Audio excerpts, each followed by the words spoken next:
So don't take this the wrong way, but consequences is shitty writing. Okay, so let me just back up with this. You're saying that because Merlin had no idea that Arthur would turn out the way that he is right now as the Chaos King, that it's bad writing. Now look, if it was some big plot hole or whatever, I would kind of understand.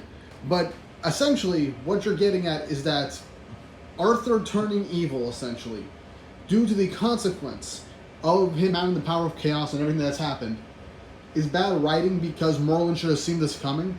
No, the whole point is that this is something that Merlin didn't see coming. She saw Arthur and saw that he was pretty much going to be the king of chaos. He had the potential to be the king of chaos and use the power of chaos, which is why she set all this stuff into motion and why she had him basically be raised to be the king of Camelot so he can get the Sword of Excalibur, awaken its true power and its true magic, because she wanted to see the power of chaos.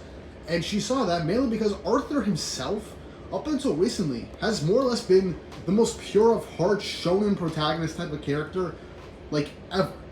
He was basically the child of destiny, like the chosen one, with a pure heart to lead his people to, like, a utopia, essentially.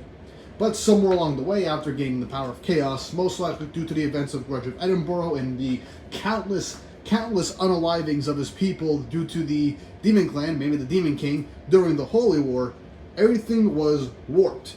And we don't fully know what happened to Arthur, but it's pretty much chaos changing things and altering his perception of things. So, no, I actually think it's good writing because this is a major, major consequence of the, admittedly, not good, final arc, small arc, of Seven Deadly Sins, because Merlin's decisions ended up leading into an enemy that is most likely a lot stronger than the Demon King and Supreme Deity, especially if Arthur has full unbridled access eventually to the full power of chaos.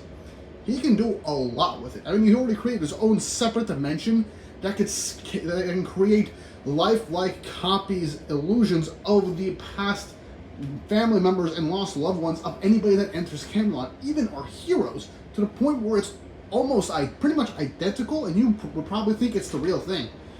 So yeah, his powers are most likely altering his perception. The idea was also that he most likely gave up part of his humanity to gain the power and control that he needed in order to fulfill his goals. So no, this isn't bad writing. This is good writing because it's legitimately the consequence of the finale of the previous series and the consequence of Merlin's gluttony.